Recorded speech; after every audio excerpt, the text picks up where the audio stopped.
you're new to audio advertising, how much do you need to tell the creatives to result in a great audio ad?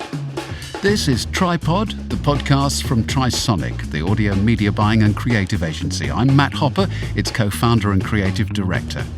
So let's join the conversation with Debbie Dillon, creative head at BBC Creative, and creative consultant Kieran Murphy in What's in Your Briefs? So let's look at the first part of the process of creating an audio campaign, which is the brief. Now, I've had clients email me a press ad or a flyer and say, here's your brief. That's obviously not how it should be. How important, though, is the brief in the whole process?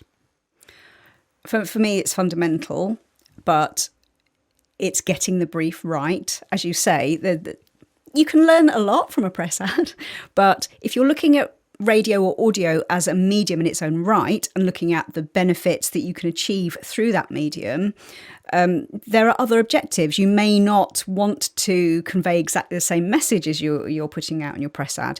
So when I'm looking at a brief, what I want to know is, who are we talking to? Yep. What do we need to achieve? What do you want them to do or feel, and how do you want them to do it? So it's really getting down to the nitty gritty. And I hate it when briefs come in and there's pages and pages of background. I mean, it's interesting, and sometimes you need to know that context. But when it comes down to it, what do we actually want them to do or feel? Yeah.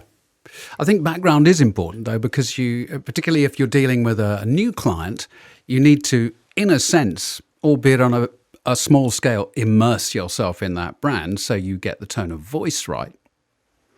I think that would be more important for like maybe a suite of ads. So potentially something that becomes a campaign where you can begin to tell a story over several ads. In 30 seconds, or more often than not, in 30 seconds, you can only communicate so much. So as you say, Debbie, pages and pages of background, it's interesting, but is it relevant? What can I take from this? Like you say, Matt, maybe more from a tonal perspective, that might influence what I'm doing. But as a writer, it's the kind of the who, the what, and the why.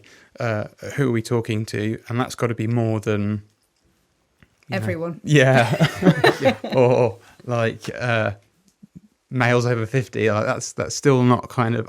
I'd like to know a bit more about what they like and what they listen to, what their hobbies are. At the end of the day, this is it's a communication. So we want our side of the communication to be as natural and as engaging as possible. So that's the who, the what that we want them to do. Keep that as clear and concise as possible in your brief. That's really the kind of the main chunk of it, and the why, which is often the part that the client, I think, is most in tune with. That USP. What makes your service or offer any different from the other 100 people on air? Yeah, and more often than not, though, a client may have a completely different take on that than we would. And sometimes the smallest difference from one business that makes widgets to another business that makes widgets will be the standout factor that we can use in a radio or audio campaign, isn't it? Yeah, that's the part that makes it the most exciting, because often in radio you get lots of similar advertisers on radio. So it's really great to be able to dig down into what makes you different. That's actually the part of taking the brief and chatting with the client that I think I like the most, because it's often the part that the client's the most passionate about, and it gets them thinking about things in kind of a different way. I think you've actually hit on a very important part. It's talking to the client, actually talking to them. You can read pages of brief, you can have your press ad sent to you, but unless you speak to them, it's really hard to understand where they're coming from. And it might be that, as you say, they might have a specific idea about what their point of difference is. But until you interrogate that and talk to them, have a chat with them, you may never know. Yeah, that conversation may draw something up, may not. So what we need to know is obviously the brand name that we're quoting on the ad. We need maybe a little bit of background. We need to importantly know who we're talking to. We need to know what the key messages are in order of importance. We need to know what they want the listener to do when they act on the ad. And we need to know how long the ad's got to be. Have I summed that up correctly? Is there anything else that I've missed out?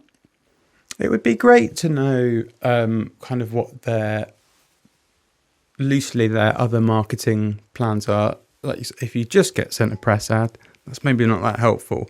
But if you get a great brief and they say, oh, and here's the press ad that we're doing, oh, here's a bit of the online that we're doing or social that we're doing, you're like, oh, great, now I have some great context to work with and I can make this radio ad congruent with all your other stuff. So again, there's a clarity of communication that's happening. Yeah, consistency counts, doesn't it, across the board? Next up, what kind of message works best in audio? Brand awareness, call to action, offer-led, or can you do all three in one ad? We've got the lowdown in Get the Message, our next episode of Tripod.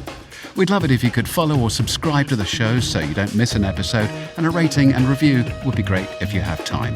For more details, find us at trisonic.co.uk.